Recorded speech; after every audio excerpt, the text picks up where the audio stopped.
Have you ever tried with all your might to change someone, and the harder you tried, the worse you felt? Did you try to change a relationship, a situation, or a person only to end up exhausted, frustrated, and feeling like nothing was in your control?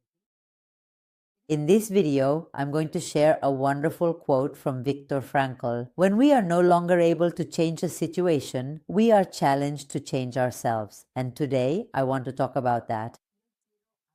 Sometimes life isn't fair. Sometimes it's hard. Sometimes the circumstances we're dealt aren't the ones we chose. They're simply the ones we get. We often have to go through situations that are difficult, unfair, uncomfortable, painful, and the most frustrating part is understanding that they weren't our choice. They just happened to us.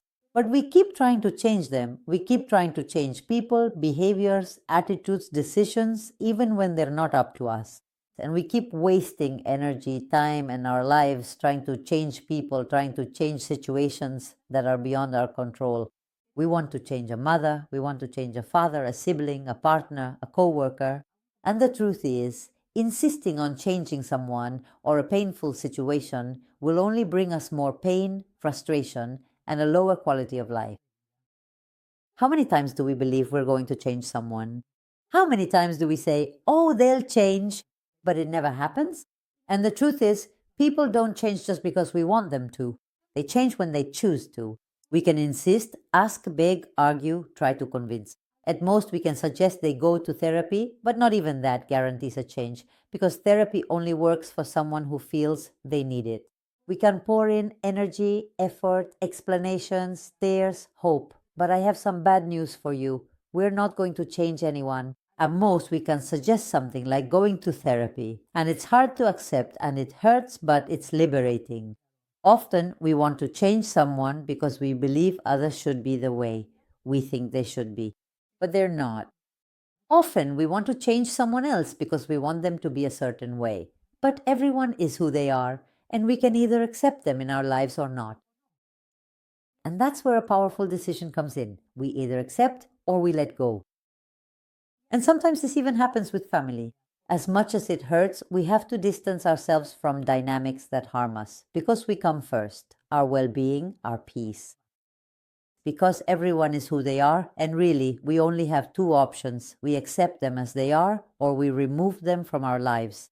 With family, this is more difficult, of course. But if there are people who harm us deeply, who hurt us constantly, and even if they share our blood, as much as it hurts, sometimes we have to step away from that dynamic. Because first we have to consider ourselves, we have to value ourselves, we have to love ourselves, and we have to protect ourselves. And because we shouldn't allow anyone to hurt us, no matter what bond they have with us. And the great truth is this: we cannot change people, and we also cannot change situations that do not depend on us. The only thing we can change is ourselves.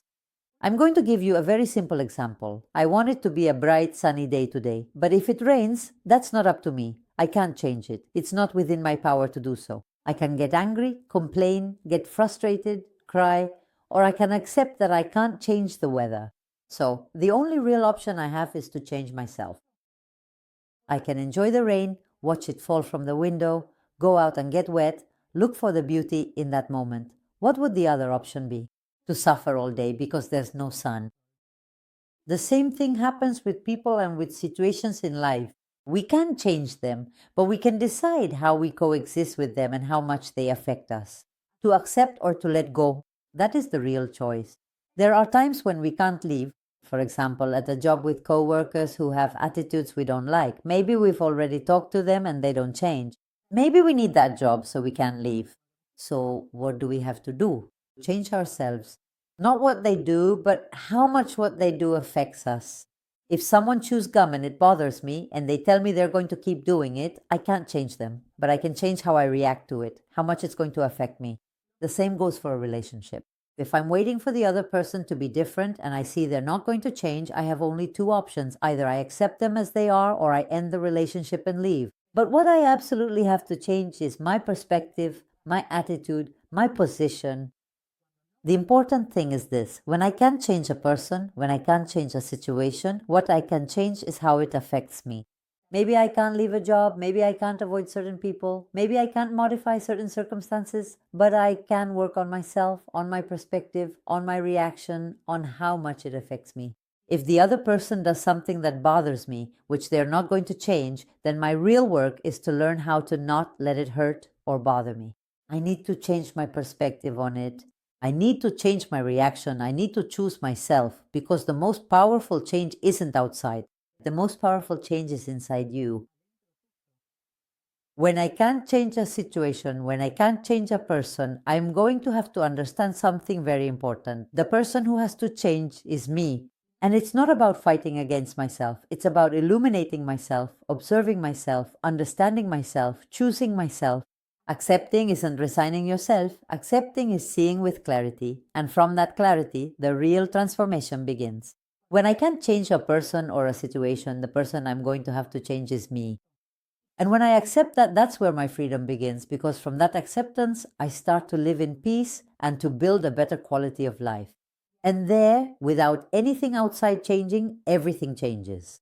I hope you like my videos, that they can help you, perhaps by showing you things from another perspective, or simply by making you feel accompanied and understood. Maybe just to feel that you can relate. If that's the case, don't forget to like and subscribe so you don't miss the next videos. And if there's a topic you'd like us to cover in future videos, write it in the comments. Thanks for listening.